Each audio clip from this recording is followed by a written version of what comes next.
আমার পুস্কিটা লক্ষ্মী সোনা কত সুন্দর খেলা করে।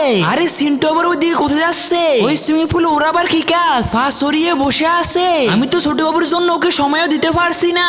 একটু মাকে দিয়ে আসি। মা তুমি একটু বাবুকে ধরো, আর আমি একটু নিচে থেকে আসছি। আরে ওখানে বসে থাকার কি আছে? ও তো নামতেই পারে। বাবু যা তুই স্নান কর। না মা ভয় করছে। ভয় করছে তাহলে কি যে করা যায়? তোর কোনো ভয় নেই, তুই এটা পরে নেমে পড়, ডুবে যাবি না। আরে বাহ কত সুন্দর সাঁতার কাটা যাচ্ছে। আরে ভাই বুঝলে তো আমি ছেলের জন্য খাটাতে পারি। বাবু আমি তোকে এটা পরিয়ে দিচ্ছি, এবার তুই পানিতে নেমে পড়। মা কিছু হবে না তো? আরে বাবা কিছুই হবে না, তুই নেমে পড়। আরে বাবা কিছু হবে না, তুই নেমে পড়, দেখ এটা সোনার মতো বেশি উঠবে। আরে রে কি মা, মনে হচ্ছে তো আমি ডুবে যাচ্ছি। একজন মা কতটা আপন হয়ে থাকে যার মানেই তাকে জিজ্ঞাসা করে দেখো। তো দেখা যাক বন্ধুরা এই মায়ের জন্য কে ভিডিওটিতে লাইক এন্ড সাবস্ক্রাইব করে, আর যারা মাকে ভালোবাসো না তারা ভিডিওটি থেকে দূরে থাকো। ভালো লাগছে, আমি আস্তে আস্তে নেমে পড়ি। ওরে বাবারে কি ঠান্ডা পানি। তবে সুইমিং পুলের পানিগুলো কিন্তু খুবই পরিষ্কার। হ্যাঁ আমার তো ভীষণ ভালো লাগছে।